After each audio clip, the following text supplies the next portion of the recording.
Hey y'all, it's Michael, and these are my top 45 books of 2015. These are numbers 45 through 31. So let's get started because there's a lot of great books to talk about. So yes. Alright, number 45 is Lumberjanes by Noelle Stevenson, Grace Ellis, and Brooke Allen. This is about Joe, April, Mal, Molly, and Ripley, 5 friends who attend a summer camp over the summer. I approached this thinking it was middle grade, so that's probably why I really enjoyed it. It has a gradual climb. I read the individual issue. Okay, I don't understand the specialness of it, but as you go further along, you start to realize there's this like special thing starts to happen, and that's when the story gets really interesting. I really enjoy the characters. I love the art style. It's so pretty, and I really love the theme of friendship and togetherness. Number 44 is The Unfortunate Importance of Beauty by Amanda Philippaki. This was a really interesting book. I think I really enjoyed it because I read it in, well, not one sitting, but I read it in one day as part of a readathon. This is about mainly 2 characters and their friends essentially, but it's about 2 characters. Barb, who is really pretty, who's this costume designer, and so what she decides to do is makes herself ugly. Like, she purposely makes herself ugly because she feels that she's too beautiful. Next we have Lily, who is her friend also. They're in the same group of friends. She isn't the most attractive, kind of like Barb's is, but she can play music really well. This story incorporates a hinge of magical realism, and it's actually pretty cool what the magical realism is. There's a murderer going around murdering people, and let me tell you guys, this book was funny. It has one of the most memorable scenes that I remember from literature. It is the dinner scene. This book covers a lot about themes of beauty and inner beautiness and outer beautiness, how people handle that, perceive that type of thing really differently. I would recommend it just for the dinner scene alone. I really enjoyed it. Number 43 is The Crossover by Kawani Alexander. This is a young adult, I think, but the way that it's written in verse conveys the feeling of basketball. The poems were really great. I can really see why this was praised. This book is about mainly Josh and his twin brother Jordan and how important basketball is in their lives, but then also they have to deal especially with their family and love. I really enjoyed it, and I love the aspect of the basketball portion. Number 42 is Marnie Was There by Joanne G. Robinson, narrated by Susan Durnan. I talked about this in my audiobook section, but I really like this. This book is about Anna, who goes to the country for the summer from her foster parents, and there she meets her friend Marnie. And again, like, what I really love about this is it feels as though Anna is an unreliable character because things start to happen that makes you question her, like, as a narrator, but then it also really portrays friendship in like a really nice way. The friendship that they have and the bond that they create is really great. You can tell that these 2 are really strong friends, even though what happens, like when the revelation comes, oh my gosh, it is fantastic. It's a middle grade that's doing something. It felt really different, and it never dumbed down Anna as a character because how she's feeling, like she's alone in this world. She's by herself a lot. Number 41 is Brokeback Mountain by Annie Proud, narrated by Campbell Scott. This is a great short story. I loved it. It's about Jack and Ennis. Okay, so in my audiobook thing, I didn't know what they were called. I looked it up, and they are sheep herders. They herd the sheep. They are doing this. They start developing feelings for each other, and during this time, especially in their society, in their culture of masculinity, of cowboys and that roughness environment, it's really taboo and problematic because they have kids, they're married. That like comes headstrong. It's fantastic, and the writing, it is beautiful. This makes me want to pursue more of her works. I really enjoyed this. Number 40 is The Dinner by Herman Conk, translated by Sam Garrett, narrated by Clive Mantee. I really enjoyed this, you guys.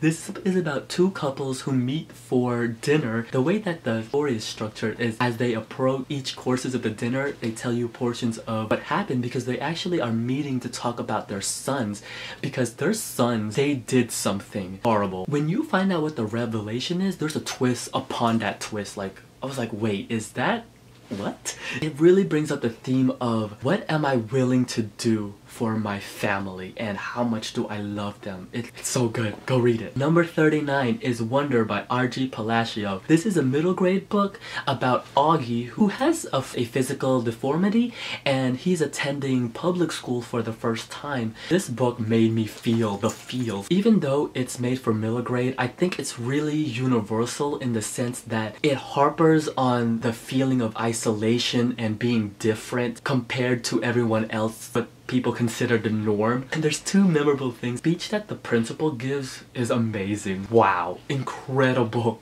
speech. Another part literally took my heart and broke it was when he asked his mom why was he ugly, and that broke my heart. I loved it. I love Augie as a character. I love seeing all the different aspects because the perspective changes and you get to see different perspectives, people in Augie's life. Great book. I would recommend it.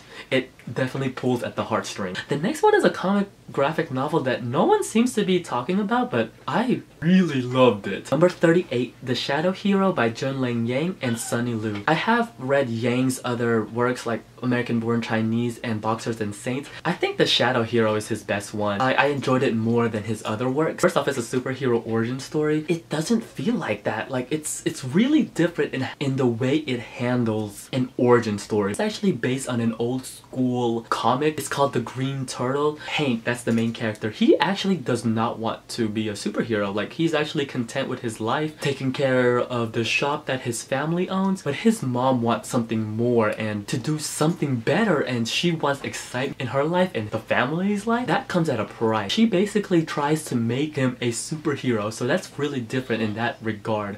What I really love about this is that it really covers that part of an Asian American style where your parents want you to do something more than what you're wanting to do, essentially. Like, what if you don't want to do that? I feel like that's a common theme. I really enjoyed this, so I say check it out. Number 37 is Abandon the Old in Tokyo by Yoshihiro Tatsumi. This is a short story collection in manga style-ish, kinda like that. They have no overlapping story arc, but it gets weird, you guys.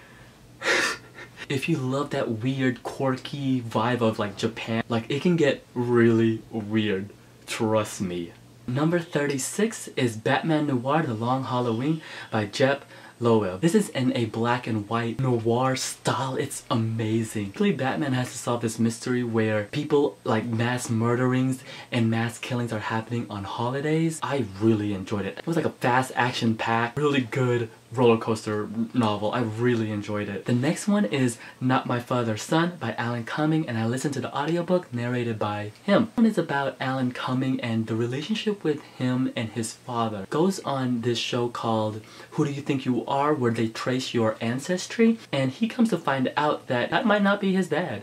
And so all of the things that happened in his past and with the relationship with his dad could have been prevented or might have been really different. I really enjoyed Alan Cumming on like The Good Wife.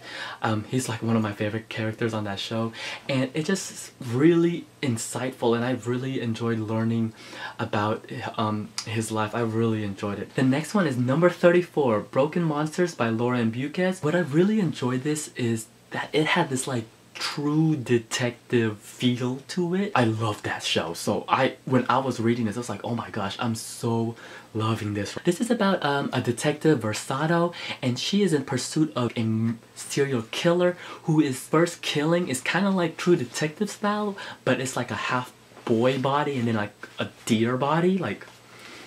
Yeah, so there's that like sewn together. Are you guys seeing the vision in my head now? It is so cool. Killings start getting bizarre and weird, and then you have this other portion where we follow Layla, her daughter, and she's toying around with this online predator because she knows that this person is an online predator. Stories actually start to collide at one point, and then the ending. I was like, what? Like, it is a what the heck is going on moment. It's just a great mystery thriller read. I really liked it. Number 33 is Hausfrau by Jill Alexander Atzbaum. This is about Anna, who lives in Switzerland and she's learning German for the first time, who has like 3 kids and she's married, starts to have an affair with one of the students While I won't agree with Anna's ambiguous, morally loose decision, for some reason I kept rooting for her and I really enjoyed her as a character. The writing is also really great because I believe Esbaum wrote poetry before she wrote this, and you can tell because the way she writes, it has a poetry flowy style to it.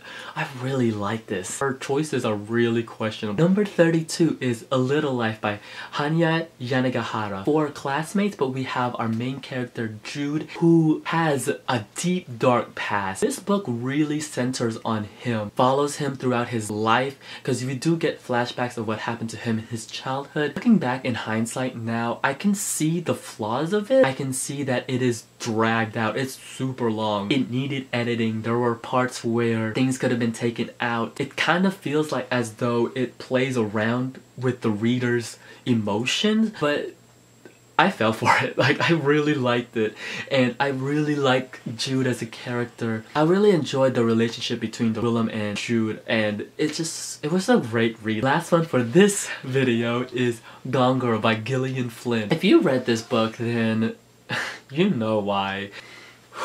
I was not ready for it. When I read her other works previously, I went in an order of her work. I knew going in that I was gonna expect the unlikable characters, the shocking twist. She really improved on her past 2 books. You can tell that she grew as a writer. When you start off with her sharp objects, then go to her dark places, and then here at Gone Girl, she just got better as a writer, so the story got better, because I think this is her best one. The twist, y'all, the twist.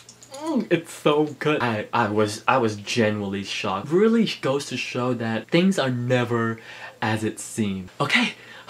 Those are books 45 through 31.